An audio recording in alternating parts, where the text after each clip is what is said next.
Algérie, la junte poursuit son show surréaliste en honorant les généraux à la retraite Khaled Nezzar et Toufik.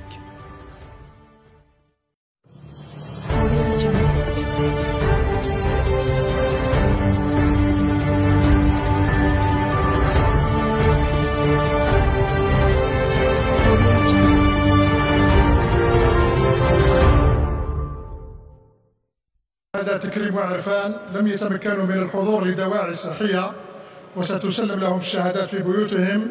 يتعلق الأمر بكل من السيد الرئيس يمين زروال عضو جيش التحرير الوطني ووزير الدفاع سابقا، السيد اللواء خالد نزار عضو جيش التحرير الوطني وزير الدفاع سابقا، السيد اللواء محمد مدين عضو جيش التحرير الوطني.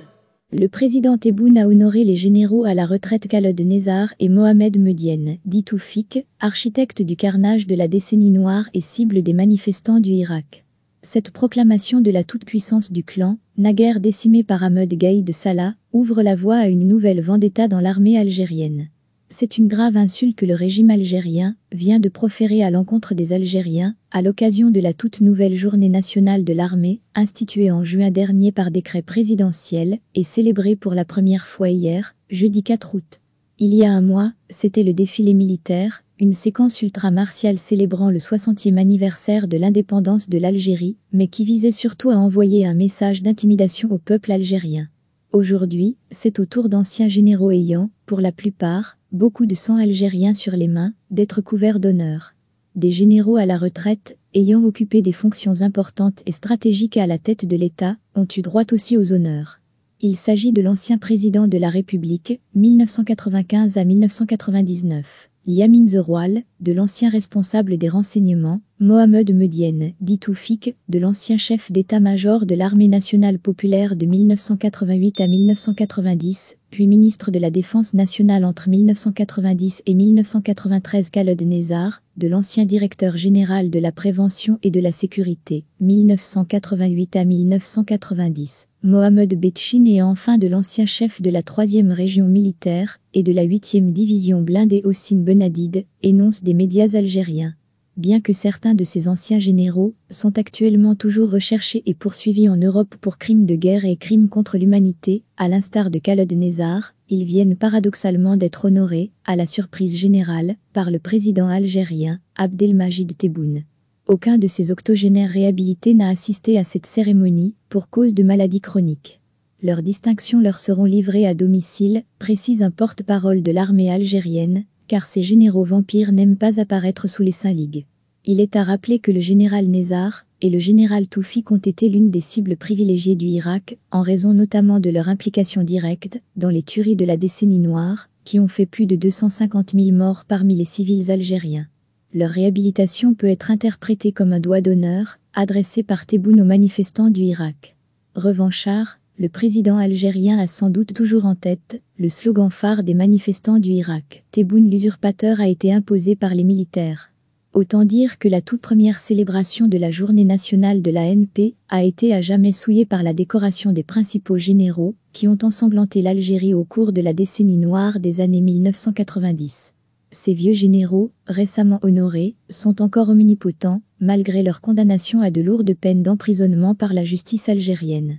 Khaled Nezzar, ancien militaire dans les rangs de l'armée française, qu'il a intégré en 1956, a écopé en septembre 2019 de 20 ans de prison au moment où il se trouvait en fuite en Espagne. Le général Mohamed Medienne, dit Toufik, ancien mousse sur les bateaux dans les ports de l'Algérie coloniale, en a pris pour une quinzaine d'années et a été effectivement emprisonné, lui qui se prenait pour le dieu de l'Algérie. Sans parler de l'autre ex-général, lui aussi honoré ce 4 août, à savoir Hossein Benadid, 78 ans, incarcéré à 2 reprises à la prison d'El Arach, en 2015, puis en 2018, et qui se déplace aujourd'hui en chaise roulante et en catimini, vers des hôpitaux à l'étranger. Mais il a fallu la mort subite et très suspecte de l'ancien chef d'état-major de l'armée algérienne, le général Ahmed Gaïd Salah, qui les a écartés pour que tous ces généraux reprennent rapidement du poil de la bête. Leur retour en force, qui s'est manifesté par l'humiliation de la justice algérienne, militaire et civils, par une purge vengeance sans précédent au sein du haut commandement de l'armée et des services du renseignement, et par la mise au pas du président Abdelmajid Tebboune lui-même, est auréolé aujourd'hui par des autodistinctions, que ces généraux sanguinaires et corrompus s'attribuent en se faisant présenter comme d'anciens. Et dire que Khaled Nezzar a failli être coincé et jugé en février dernier en Suisse pour des faits gravissimes constitutifs de complicité de crimes de guerre et de crimes contre l'humanité, notamment des exécutions extrajudiciaires, des actes de torture et des disparitions forcées, suite à une plainte de Trial internationale.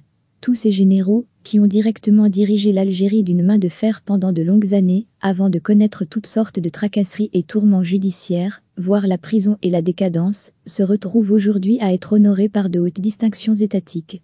La junte algérienne donne donc à voir au monde une série en plusieurs saisons, qui défie les meilleures réalisations à rebondissement de Netflix. Les Algériens ont eu droit à la saison glorieuse de Nezzar Tebboune, suivie de celle de la déchéance, à laquelle a succédé celle des tourments et des persécutions, portées à leur point culminant par la fuite ou la prison, le coup de théâtre, avec la mort subite de Ahmed Gaïd Salah suivie d'une réhabilitation, et enfin des honneurs publics. Nulle part ailleurs au monde, on ne peut trouver pareil spectacle qu'en Algérie. Le show surréaliste de la junte ne s'arrêtera pas à ce stade. Les honneurs accordés au tandem Nezzar-Toufik sont aussi un blanc-seing, pour poursuivre en toute impunité leur vendetta parmi les rescapés du clan d'Ahmed Gaïd Salah. Les mois prochains vont être sanglants dans l'armée algérienne, et particulièrement douloureux pour les proches du défunt chef d'état-major de l'ANP.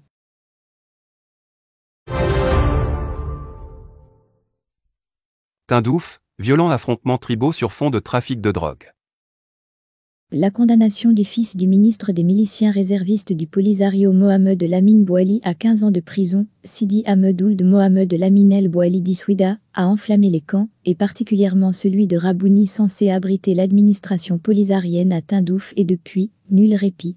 Le chouchou à son père paye pour son penchant pour le trafic de drogue, et celui des armes, mais surtout pour avoir fait de l'ombre aux gangs contrôlés par Brahim Ghali.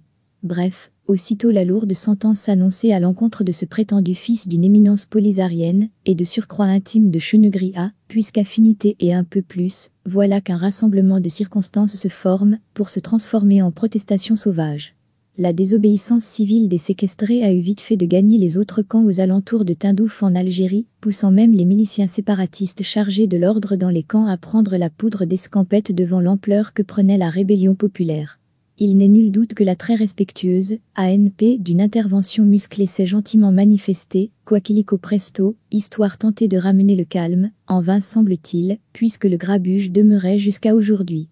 Pointés du doigt dans cette contestation caractérisée, les tribus Regibat Lassenouma de Don, l'Algérien, Mohamed Lamine Bouali est issu de l'une d'entre elles. Les proches du fils à papa ont du coup investi le siège du prétendu ministère de la Défense, dont le père fut responsable, quand l'homme murmurait encore dans les oreilles de ses maîtres avant d'en être évincé comme un malpropre en 2012. Ceci dit, furieux papa gâteau d'une prise de tête s'en est allé assiéger le SG du Polisario, en s'écriant « Où est Mouinatou » allusion faite à Brahim Ghali. Appelez-le-moi. Ces incidents surviennent quelques semaines après le déclenchement de conflits tribaux, qui avaient conduit à des fusillades et incendies des sièges de la gendarmerie et de la police, impliquant différents groupes de la tribu Regibat, dont fait partie Brahim Ghali, Ouled Taleb, et les forces à ses ordres. L'heure est au règlement de compte par tribu interposé dans les camps de Tindouf, avec pour finalité ni plus ni moins que le contrôle de la contrebande d'armes et des groupes armés, ainsi que les circuits de la drogue, de la traite des humains, de la mainmise sur le terrorisme et toutes les autres violations qui vont avec. Il n'y a pas à dire, la bataille du pouvoir dans les camps se veut être des plus acharnées. C'est que le torchon brûle de nouveau entre Brahim Ghali et Mohamed Lamine Ould El Bouali, qui n'a pas apprécié que son rival lui condamne son chérubin. Mais le litige entre lui et son meilleur ennemi ne date pas d'hier. En effet, ce genre d'incident est de plus en plus fréquent au regard des divergences qui les séparent. Cette situation n'est ni plus ni moins que le reflet d'une lutte pour mettre la main sur la contrebande d'armes et le trafic de drogue. Les échanges de coups de feu sont, in fine, un way-off life entre les partisans des deux clans. Cela force comme toujours l'armée algérienne à intervenir pour calmer les esprits. Malheureusement, jusqu'à présent, le régime des séniles d'Alger n'est pas parvenu à réconcilier l'autre couple de séniles, celui du Sud, Brahim Ghali ou Ben Batouche pour les intimes et son chef des milices de réserve aux affinités patentées des faveurs bien délicates de son bien-aimé Chenegria. Dans les camps de Tindouf, Les gangs proches des deux éternels rivaux s'affrontent régulièrement et férocement pour le contrôle du trafic de drogue et autres. Souvent pour éviter l'escalade meurtrière, la NP fortement présente dans les camps intervient sur instruction de la hiérarchie pour remettre un peu d'ordre. En février dernier, les séniles du Mupesho Madine Algeria avaient même envoyé un général dans les camps de Tindouf, avec pour mission de réconcilier les deux adversaires, en conflit ouvert pour le contrôle du trafic de drogue et de la contrebande d'armes, en vain, semble-t-il. Ces activités bénéficient traditionnellement au clan de Brahim Ghali qui pour ce faire, avait nommé ses fidèles à la tête de régions militaires, dans la seule optique de tirer profit de ce trafic de drogue, d'armes, d'humains et tout. L'histoire ne dit pas que celui qui a failli à sa mission fait encore partie de la NP, ou n'a pas été remercié, ou qu'il goûte à la paille des geôles militaires, dont regorgent les casernes.